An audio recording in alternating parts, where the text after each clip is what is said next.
Hello and welcome to the Gary Dunn Show for October 9th, 2018. I'm your host, Gary Smith, and on today's show, we're going to talk with Coach Dunn about this past weekend's game at Clarion.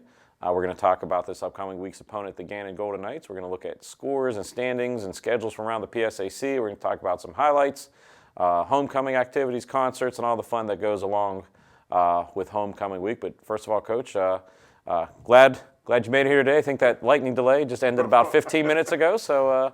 Have you ever been, as a player or coach before, involved in something like that? And for those of you who don't know, on Saturday, as the second quarter was starting, lightning was spotted, and 2 hours later, the second quarter resumed. But is that something you'd ever been a part of before? Yeah, it's pretty common earlier in the season, that you get those pop-up storms, and I have as a coach before, and it's kind of funny. We had a very similar situation during preseason camp, where once you go out on the field, because of NCAA rules, you're only allowed to practice once a day. So once you start practice, you got to wait until you can get that practice in, and we actually had that during camp a couple times. So when we went into the locker room, I talked to our team that, hey, we've done this before. We did this during preseason camp. No big deal. Let's relax. When it's time to go, we'll be ready to play again.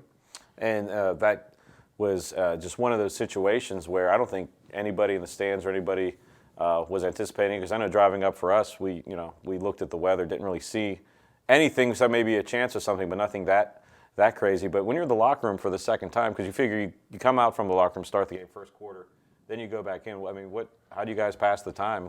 Yeah, we talked as a coaching staff. Probably it was going to be 3rd and 2 on about the 14-yard line. That was probably the most talked about play that we've ever had here at Cal U, because we had 2 hours to discuss what we were going to run the next play. But our staff, got together, talked about what was going on. We told our kids to relax, take your pads off, and it was kind of interesting because when you're on the road in the PSAC, the locker rooms aren't the greatest of locker rooms when you're on the road. But our kids did a good job. They kind of hung out and talked and had music playing. And so it was good. I was really proud of the way our guys came back and focused back in when we got out there, because you never know after a 2-hour delay, you never know how they're going to respond. And our guys, we do a period during practice where we just spot the ball and play, and that's what we told them. Hey, we're going to spot the ball and we're going to go. And I thought our guys did a really good job of managing that. And Saturday's game was a pretty big game in the PSAC. Both teams topped the PSAC. Clarion came into that game 4-1.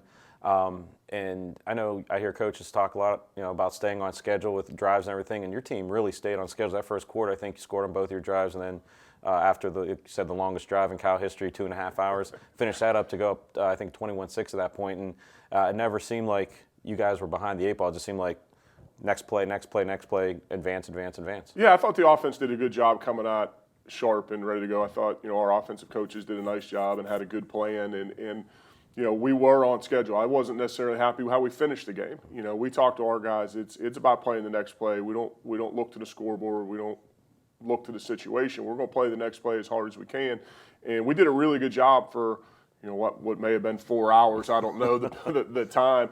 And then in the fourth quarter, I thought we got a little sloppy. So I talked to the team about that yesterday. That's something we've got to do a better job of. But our guys were prepared and played well for most of the game. And it seemed like on offense, every facet of the game was clicking. I mean, your running game was moving the chains, and Tyson Hill, I think, it seemed like he had 19 receptions in the first 2 quarters, and then you had Chad Livingston with a long touchdown pass. And it seemed like you were working a lot of guys in.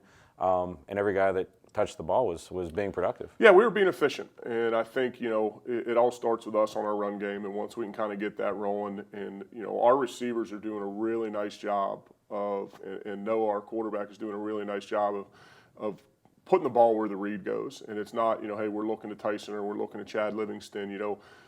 Craig Thompson had some big catches on that second drive, and obviously Chad Livingston had a big touchdown pass. Noah's doing a really good job of distributing the ball where his read takes him, and I think when we can do that and combine the running game, that's when we're at our best, and we were able to do that Saturday. There was another game where, going back even the week before the IP game, the offensive line really came together. It didn't seem like Noah Mitchell was in any real distress back there, and that's got to be great for an offense because, your quarterback's going to stay clean, but buy some time for your weapons to do what they need to do. Yeah, offensive line's doing a really nice job protecting, and Clarion did some blitzes that are exotic type blitzes. They walk everybody up, cover everybody up, and play cover zero behind it. I thought on the first drive of the game, we handled that pretty good. We hit Tyson Hill on a couple catches versus that look and that blitz that we had prepared against.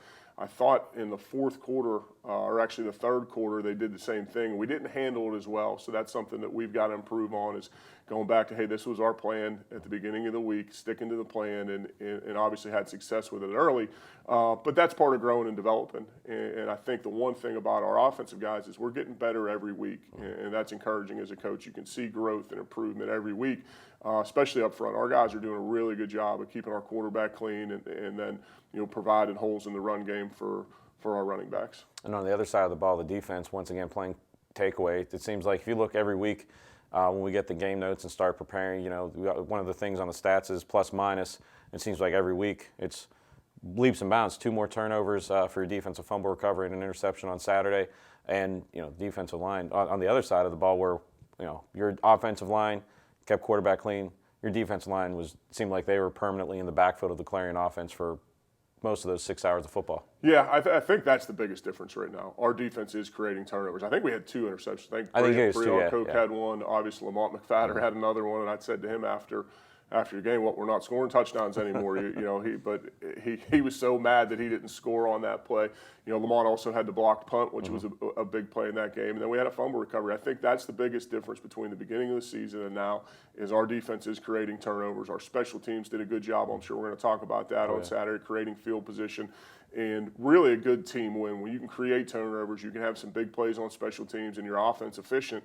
I think we're a tough team when we can do those things, and we got to obviously continue to do that. Well, that block punt, any block kick or any special teams play seems like it's going to be a big change of momentum. But when that kick was blocked, that basically, took all the wind out of that stadium on Saturday. Big homecoming crowd for Clarion, but as soon as that kick was blocked, I think they kind of knew that, that set your offense up. I think it was inside the 30-yard line, and that's, you're going to take those odds anytime. Yeah, it was really a big play for us, and I thought our special teams played well all day. Obviously, you had the block punt, but you had a couple big kickoff returns. Derek Haraway's doing a nice job kind of into that role. He was banged up at the beginning of the season and got out a couple of times, to midfield or so. He had a big punt return as well that we had a penalty on to move this back a little bit, but it was still a nice return. And then our field goal team made all our field goals. So, special teams played really well. Coach Wilson does a fabulous job with those guys, and it was good to kind of see us grow in that area. I thought that was one area the past couple of weeks where we had to continue to grow, and we definitely won the special teams battle this week. I'm not sure we could say that the previous weeks. And those kicks by Brian Alsobrooks, those weren't chip shot field goals. The second one was, I believe it was over 40-some yards, but the wind was swirling. And so, those are good kicks to make at any times, but especially coming down the stretch that you have someone that you can count on to make those kicks under duress. Yeah, we got a lot of confidence in Brian, and it was funny that, we had a 4th down, and it would have been about a 46, 47-yard field goal, and I chose to go for it. Well, Brian was in my ear on the sideline. He's like, "Coach, I can make it. And I said, "I know you can." At that point in the game, it was late in the third quarter. We didn't want to take a chance of having a kick block because that would have given them momentum back. So we elected to go for it. But we've got confidence that Brian can put it through the uprights from a pretty good distance. Well, that's enough talking about the game, and we've condensed the 7 or 8 hours of football on Saturday down to about 2 minutes. Here's the highlights from Saturday's game, and after the break, you'll see highlights from last year's game against this week's opponent, the Gannon Golden Knights. You're watching the Gary Dunn Show right here on CUTV.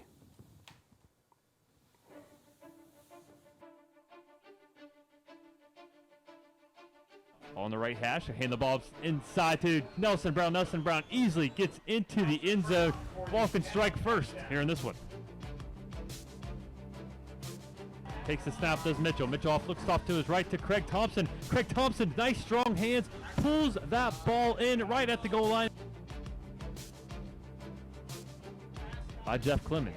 Clemens is going to be taken down in the backfield as they look like he may have fumbled on that sack attempt, and it will be California football.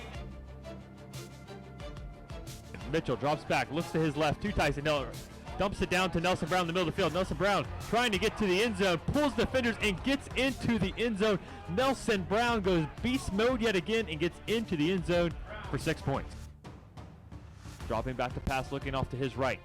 There's a deep pass there to Chad Livingston. It is a perfect strike to Livingston. Good for a touchdown. What a pass there from Noah Mitchell.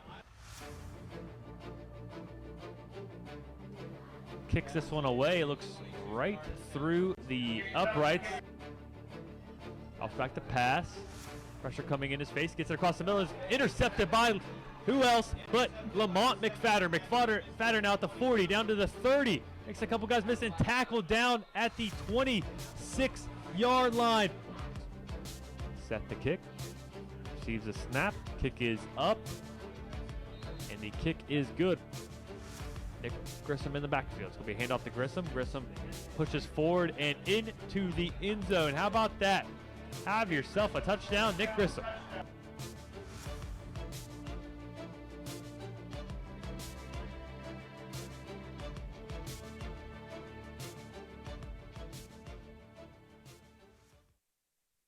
We can stop to make sure someone is okay.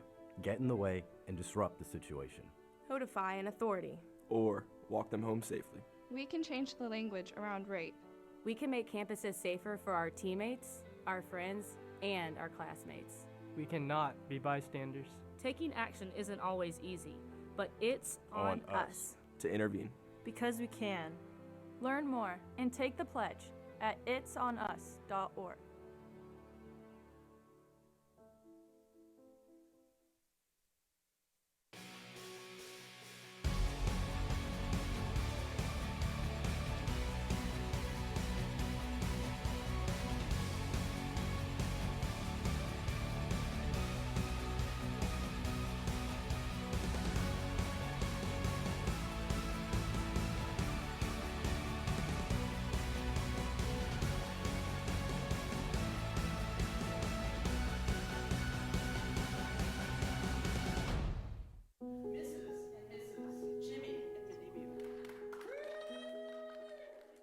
I came from 5 generations of teachers.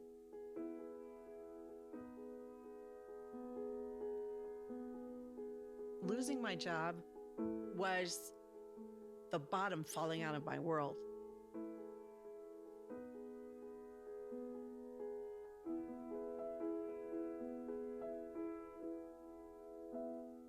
Saturdays are for the Vulcans. At Ohio Dominican, at Kutztown, at Shippensburg, home versus Edinburgh, Coble versus IUP, at Clarion, homecoming versus Gannon, at Mercyhurst, home versus Slippery Rock, at Seton Hill, home versus Westchester. Catch all the action live on CUTV and WCAL.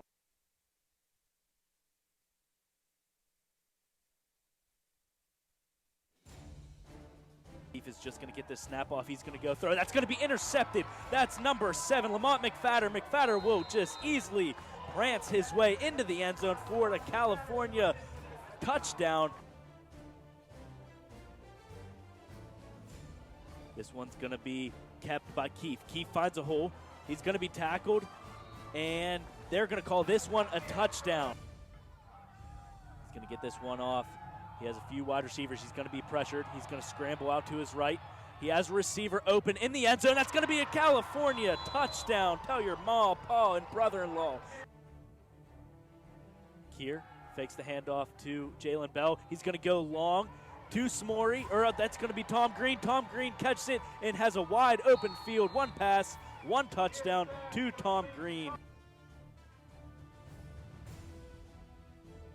And it's actually going to be a pass. Palka open. He's going to bump off a Vulcan defender, make his way into the end zone just like that. Brazil, his kick is up. Old Reliable comes out. 3 wide receivers to his left, 1 to his right as well. He's going to go long. He has Smorey. Smorey jumps up. He grabs it over the Gannon defender.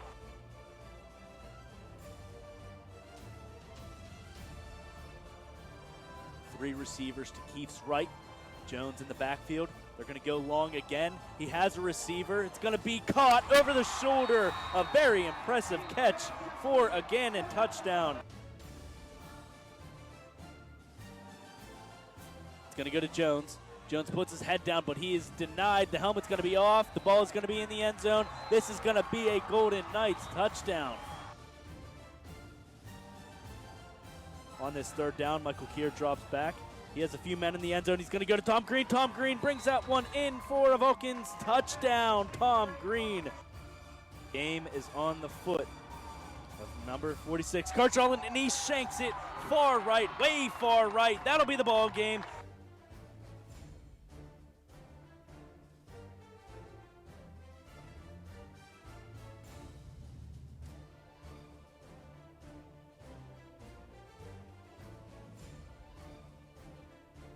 And welcome back to the Gary Dunn Show. I'm Gary Smith, joined by Coach Dunn. And Coach, we just saw highlights from last year's back and forth action on the shores of Lake Erie and against this coming week's opponent, the Gannon Golden Knights. And it always seems, Coach, that Gannon is one of those teams that no matter the records, it's going to be either going to be a close game or it's going to be a fireworks, both teams scoring. And last year the game wasn't decided to a block kick at the very end of the game. Yeah, it's always Gannon plays extremely hard, and it's always a tough game. Since I've been here 2 years ago, it was a tough game here, and then we go up there and it was a battle all day long of big plays and big stops. And they're a talented team. They've got a lot of athletes, and I'm sure they're going to be ready for us. And Coach, I know you've been watching film on them probably since the second you got off the bus from Clarion.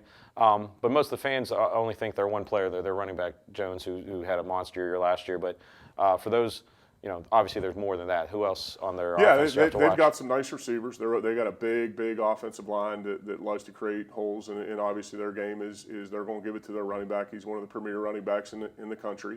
I think he was second in a Harlan Hill Trophy running last year. And then when you overload the box to stop the run, they've got weapons outside that can hurt you. They're very efficient. Their record, it doesn't indicate how good they are. They've been winning every game in the second half this year. They were beating Edinburgh by a couple touchdowns. They were beating Kutztown by a couple touchdowns.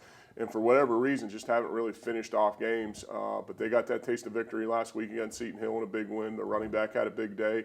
And they're a dangerous offense. They gave us some trouble up there a year ago.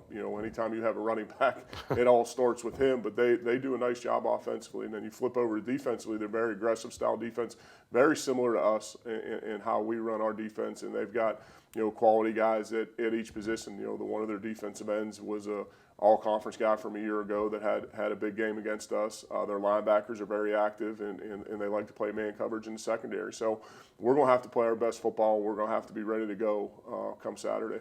And, Coach, this is homecoming, your third homecoming as coach of the Vulcans. It always seems like homecoming is a big game. What do you have to tell your team to try and prepare? Because, there's so much that goes on in homecoming week that, doesn't happen in normal week. Just a lot of distractions and out there. Is it, just head down, let's keep doing this? Yeah, our guys understand what our preparation is. Our preparation doesn't change. It's the same from week 1 to week 11. And, it's about us being disciplined in what we do, showing up every day to work and get better. And I think that's one thing this team has done a really good job of, is they come to work every day, and we've seen improvement every week. And we got to continue to make that improvement against a good Gannon team. But just limit the distractions. Enjoy homecoming. I want our guys to be a part of this campus community, and I want them to enjoy college. When they look back on their 4 years here, I want them to have a great experience. So enjoy homecoming, but put it in perspective, and let's take care of our business, whether it's in meetings, whether it's in practice, and then, obviously enjoy it. And so, Coach, obviously you played here. How special is it for you now, as a former player, to homecoming week to lead the team like you have for the past couple of years? Is it a little extra juice, since I'm sure you have people coming back that you might not have seen for a while, or what's that like as a former player? It's great. Obviously, you want to be involved in homecoming, and I can't thank our alumni enough from how they support us to our golf outing in the spring, to the football alumni tailgate that they have every week. But homecoming is special. You're going to have a lot of guys back. I know a lot of the guys that I played with are coming back. So it is special to see old faces. And, you always end up on homecoming running into somebody you didn't know you were going to see. So it is, special for me to be here. My wife is obviously very involved in homecoming and runs the parade. So it's a good time. It's a good family atmosphere. Obviously this year, the administration has done a tremendous job of promoting homecoming. We're going to have a concert in the parking lot. Lone Star is going to be in concert after the football game. So it's a special day to celebrate our university. And it's going to be a great day. So come on down to Cal U and spend the entire day. The parade will start at noon. As Coach said, the game's at 3, so let's get all the red and black in the stands. And I tell you what, talk about the fans. The fans have been traveling pretty well since we've had, I think, 17 road games this year. But they stuck through that rain delay. I noticed on the far side, the band made the trip this week, which is a great, atmosphere whenever the band's able to make the trip. And also, I didn't see any people that were in the first before the first rain delay, it seemed like there was the exact amount of people on that side, because that's just great for you and your team to see that. Yeah, I tell you what, it's special on the road, especially when our band goes with us. And Frank Stutter does a great job with them, and our team has a great relationship with the band. So to have them with us is great. We had some administrators there. President Jones made the trip with us with Dr. Barnhart and Dr. Bennington, and when you can get the president of the university to travel with a football team on the road, that's special too, and our guys appreciate that. So we have a great parent following, and we had some alumni there. So it was a special day, and it's great to see the support that our guys are getting, and they sure appreciate it.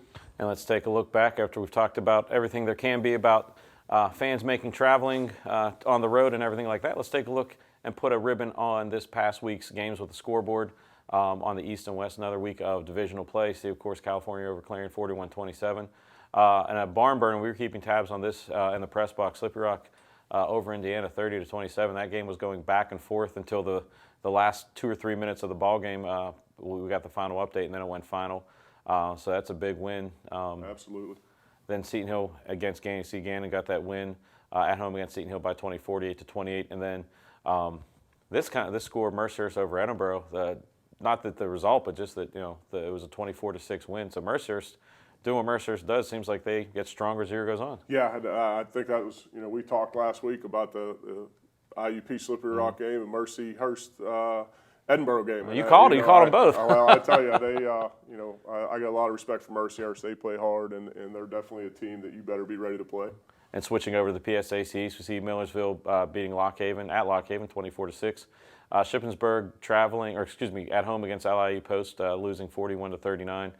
Westchester and Bloomsburg, that was another game that was back and forth throughout most of the afternoon before Westchester came back down in the fourth quarter and win 17-14. And then a close one, Kutztown barely nipping East Stroudsburg 35-33. So some close games this weekend in the PSAC, and you've always said, any given Saturday. Every week, that's the Westchester, obviously that's a big win. That keeps them unbeaten, and then the same for Kutztown. So I'm not sure when those two teams play. We might have it on the next graphic, but that's going to be a good game out east. Well, a couple graphics now. We got the standings first. Let's take a look how it shakes out. Cal and Slippery Rock undefeated at top. Slippery Rock 5-1, Cal 4-2. Look at all those 4-2s on the right side. Just a strong PSAC West. So we got Slippery Rock, Cal, Clarion, Edinboro, Indiana, Mercyhurst, Gannon, and Seton Hill. So at this point in the season, right where you want to be with a 0 next year losses in conference. Yeah, so we worry about the next game, not the previous one. I knew that was going to be the answer. You guys know how I feel about these graphics. So. Well, let's take a look at the East standings real quick. And Westchester and Kutztown, both undefeated. And of course, there's going to be some numbers that don't add up on the left side because of Cheney not having football this year. So Westchester 3-0, Kutztown 2-0, both 6-0, 5-0. So that appears that that they're on a collision course for the East. Now let's take a look at the schedule for this weekend. Everything in the afternoon this weekend. So if you're a football fan, you have about a 5-hour window between noon and 6 o'clock to watch football. Lightning delays, you never know what's going to happen, so that could extend the game. But Clarion at Indiana, Mercyhurst at Seton Hill, Ship at Millersville, Edinboro at Slippery Rock. Those will start the 2 o'clock games. At East Stroudsburg at Bloom, Lock Haven at Kutztown, of course, our homecoming game, the nightcap, if you will. The afternoon cap, Gannon at California. Coach, I always ask you if you're a fan, what's another game you would keep an eye on if you're a fan of football in the PSAC? Yeah, that Edinboro at Slippery Rock game. Obviously, Slippery Rock plays really well at home, but Edinboro is a good football team, and when they can get it rolling offensively, they're very dangerous. So obviously, that's a great game. And then you got, 2 4-2 teams in Clarion and Indiana going at it. So those are the two that I'd take a peek at there. But of course, the only game that we really want to pay attention to is this Saturday at 3 o'clock, the homecoming game against Gannon. Show up, go to the parade at noon, and then take the nice, easy ride up to the stadium. Games at 3 o'clock. The parade will be live on CUTV Sports 1. The game will be live on CUTV Sports 1, the PSAC network, and also live on the radio, on the Radio FX app for WCAL. So plenty of ways you can see the game, but the best way is to be in the stands because stadium. It was rocking. It's been rocking all season. I mean, the Family Day atmosphere is great. The IUP game was great, and homecoming is always a great atmosphere. And I know you looked at the weather, coach said it's going to be like 65, sunny, no rain. And then if that's not enough, stay afterwards for the Lone Star concert. I believe Chris Higbee's opening for them. So all I got to do is walk out of the stadium, find the giant stage, and get in front of it and listen to it. It's going to be a great day in California. Yeah, it will, and we need your support. I think we're going to have a great alumni turnout. Students, enjoy homecoming. Come on up to the stadium. Get your tailgates rolling.